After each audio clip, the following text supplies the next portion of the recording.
Le Seigneur soit avec vous. Évangile de Jésus-Christ selon saint Jean.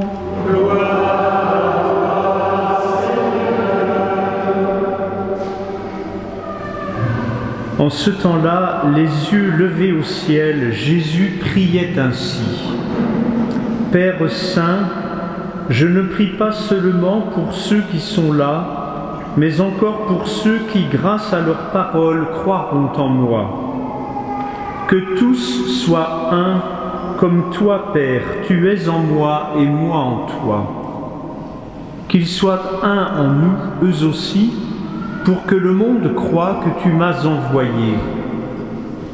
Et moi, je leur ai donné la gloire que tu m'as donnée pour qu'ils soient un comme nous sommes un, moi en eux et toi en moi. Qu'ils deviennent parfaitement un, afin que le monde sache que tu m'as envoyé et que tu les as aimés comme tu m'as aimé.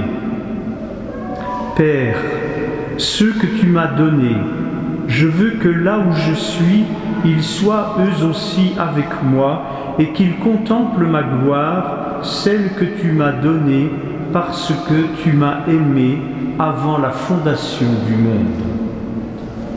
Père juste, le monde ne t'a pas connu, mais moi je t'ai connu et ceux-ci ont reconnu que tu m'as envoyé.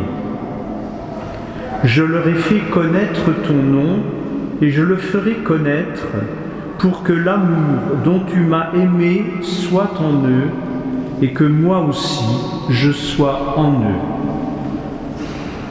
Acclamons la parole de Dieu. Louange à toi, Seigneur Jésus.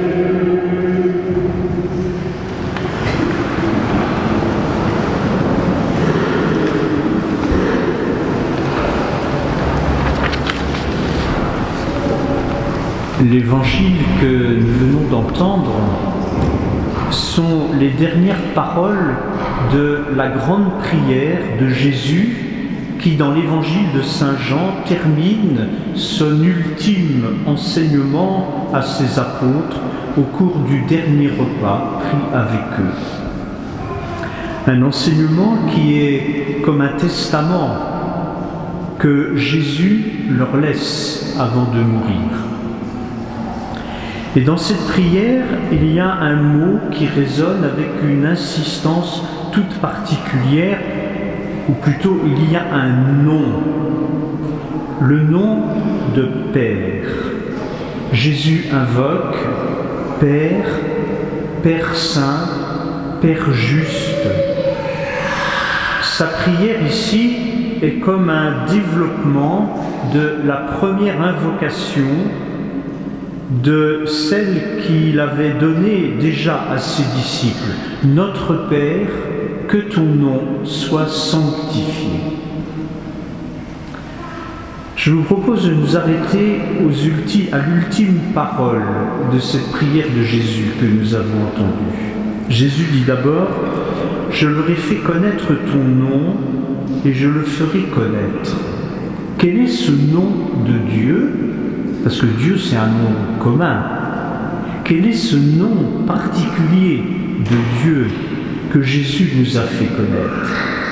Eh bien, c'est le nom de Père.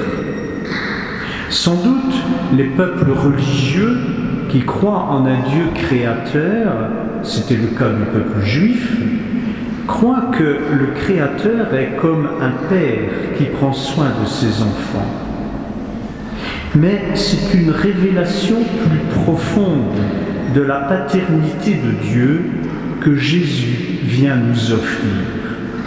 Révélation qui, du même coup, est aussi celle de notre vocation originelle à nous, les hommes.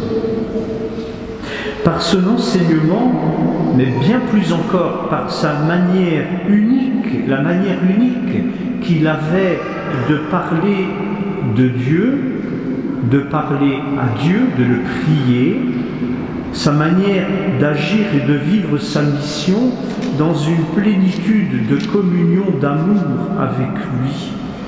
en le désignant comme son Abba, ce mot familier avec lequel les enfants juifs appelaient leur papa. Jésus manifestait le lien intime, le lien unique qui l'unissait à Dieu.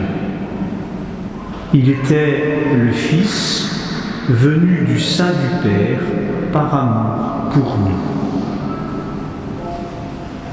Alors Jésus prie pour que le Père garde ses disciples dans ce nom de Père. Garde-les dans ton nom que tu m'as donné. Il demande aussi qu'ils soient sanctifiés dans la vérité de ce nom de Père.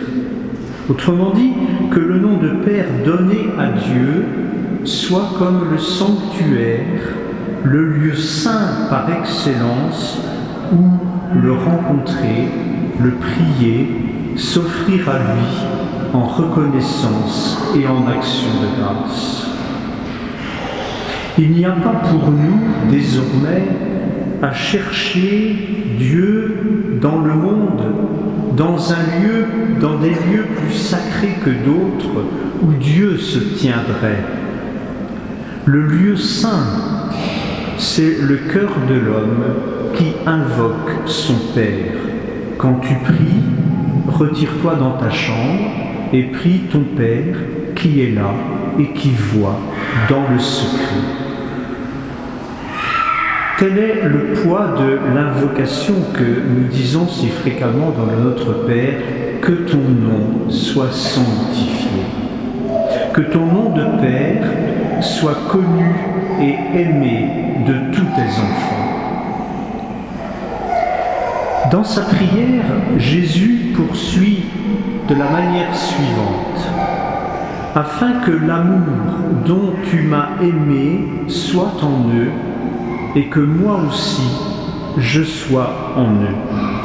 Voilà le but de toute sa mission, nous révéler le nom de Père pour nous donner en partage l'amour dont le Père l'a aimé, lui, le Fils unique, pour nous introduire dans la communion d'amour qui est en Dieu lui-même, dans cet amour qui est Dieu. Dieu est amour, nous dit Saint Jean. La Pentecôte que nous allons fêter dimanche prochain célèbre l'effusion de l'Esprit Saint, esprit d'amour du Père et du Fils sur les disciples qui croient en Jésus. Saint Paul écrit dans sa lettre aux Romains, « L'amour de Dieu a été répandu dans nos cœurs par le Saint-Esprit qui nous a été donné. » Ainsi, notre vocation fondamentale, c'est de vivre en enfant de Dieu, en fils de Dieu, en étant associé à la vie et à l'amour filial de Jésus, qui a voulu devenir le premier-né d'une multitude de frères.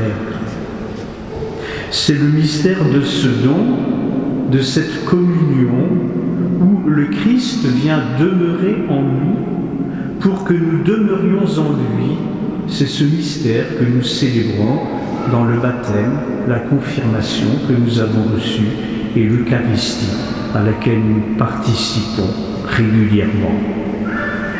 Jésus prie pour que cet amour tienne ses disciples dans l'unité, que tous soient un, comme toi, Père, tu es en moi et moi en toi, qu'ils deviennent parfaitement un, afin que le monde croie que tu m'as envoyé.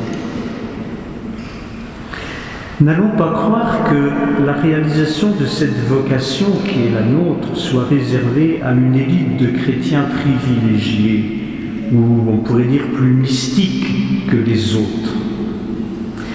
Madeleine Delbrel, cette laïque dont le procès de canonisation est en cours, qui était assistante sociale à Ivry, en banlieue parisienne, dans la banlieue ouvrière de Paris, avait été éblouie par Dieu à l'âge de 20 ans, au moment de sa conversion.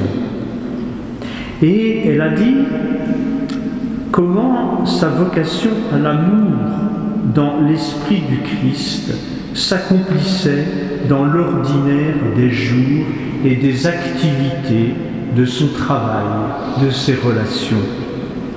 Voici ce qu'elle écrivait. Se livrer à l'amour, c'est incarner, pour ainsi dire, Dieu. C'est le mettre là où on est, dans son groupe, sa ville, son pays, l'Église. En marchant, en cuisinant, entre deux visites, le soir avant de nous endormir, frappons à la porte du cœur de Dieu pour en obtenir des leçons de douceur. Je suis doux et humble de cœur, dit Jésus, c'est l'allusion qu'elle fait, pour en obtenir des leçons de douceur que seul son esprit est capable de nous faire comprendre et réaliser.